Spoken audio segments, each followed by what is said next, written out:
It's how we end this war. And it makes a big difference to tell the American people the truth about what our options are in ending this war. Shit. If tomorrow the order goes out from I'm President of the United States, I issue an order, end the war today, begin to withdraw all American troops. It will take a year to get the American troops out. Do you hear me now? That's the truth. It will take a year to get them physically out.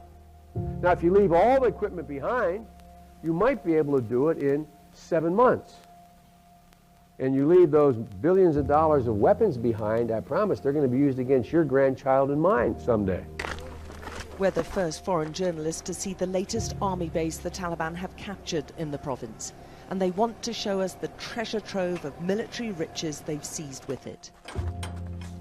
Many of these boxes supplied by the Americans hadn't even been opened before the Taliban got hold of them. And you leave those billions of dollars of weapons behind, I promise they're going to be used against your grandchild and mine someday. Does anyone actually believe that Biden's grandchildren would ever join the military, much less engage in combat? No, they would dodge the military service, just like he did.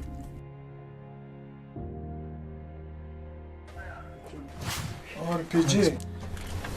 Net. Whoa. I don't think there's ever been a greater embarrassment as an administration, and we had everything ready to go. We handed him on a plate. I remember Millie telling me, because I said, I want every screw, every bolt, every nut, every tank. I want to take the tents, you know, the big tents that hold the equipment and the planes. I want everything out. Getting the planes out, you just fly them into Pakistan and then take them over to our country. So easy. They left everything. But I remember Millie saying, and he told me this, and I lost a lot of respect when he said it. Sir, we'll save money if we leave the equipment. I said, save money if we leave a $50 million airplane or a $10 million tank? You think we're saving money by not putting it into a plane or flying it out? I said, what does that mean? Sir, it's cheaper to leave it than it is to take them. And I said, that's a fool talking. No, when Millie said that, I lost such respect for him. I said, give it to me again. Tell me again. I want to hear it one more time. And he said that. I really lost a lot of respect for him. America is going to face Al-Qaeda 3.0. The intelligence community has been clear and has briefed us repeatedly. The Taliban taking over means Al-Qaeda 3.0 comes roaring back. Except now we're in a worse position than we were before 2001. We have no bases in the region. Our local allies are being hunted down as we speak. And as you've heard today, the Taliban are going to be armed to the teeth so that when future American soldiers have to go back in to deal with the problem and deal with the incompetence of this administration, how many are going to die now? Because they're going to have to fight their way through our own equipment, our own damn equipment, to deal with Al-Qaeda 3.0. Are we going to have another Pulse nightclub? Are we going to have another San Bernardino? Are we going to have another 9/11 because of that incompetence? It's given us a lot of new weapons we can use in battle. From this base alone, the Taliban say they seized about 900 guns, 30 Humvees, and 20 army pickup trucks.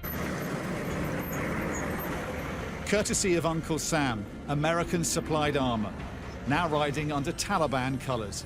Their ragtag desert army now mechanized, even with the odd helicopter. And you leave those billions of dollars of weapons behind, I promise they're going to be used against your grandchild and mine someday. Up to 70 MRAPs that we demilitarize and will never be used again by anyone. 27 Humvees, the little tactical vehicle, that will never be driven again.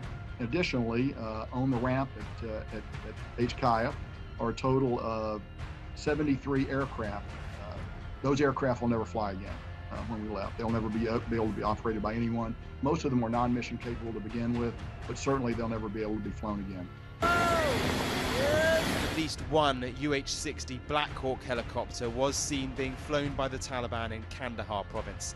The Afghan Air Force had 33 of these iconic American choppers in Afghanistan at the end of June. and you leave those billions of dollars of weapons behind, I promise they're going to be used against your grandchild and mine someday. The US left behind stacks of military equipment from aircraft to guns. Handheld devices used by the US Army to collect biometric data on Afghans working with them are also said to have fallen into Taliban hands. Many of the fighters we saw were carrying new weapons seized during the taking of the base. Completely out of touch, completely obtuse, and a complete abject failure of responsibility by the commander-in-chief. I also want to ask you about what's being left behind, and that's that U.S. military equipment now in the hands of the Taliban. We would never, under any competent leadership whatsoever, allow that to happen. Never, even if we just had to destroy it in place. There's always a plan for that. I served for many years from the ranks of enlisted to officer. You would never allow that to happen. That's 101. That's just rudimentary operations, standard operations, and it's unbelievable that there's this lack of leadership at this level in the United States of America, and of course our enemies are all watching this, and quite honestly our allies are very, and rightly so, very concerned about this turn of events and what it means for any alliance they have with the United States and their protection moving forward. Yeah, I hear the passion in your voice, and of course we thank you for your service and we thank you for joining us this morning.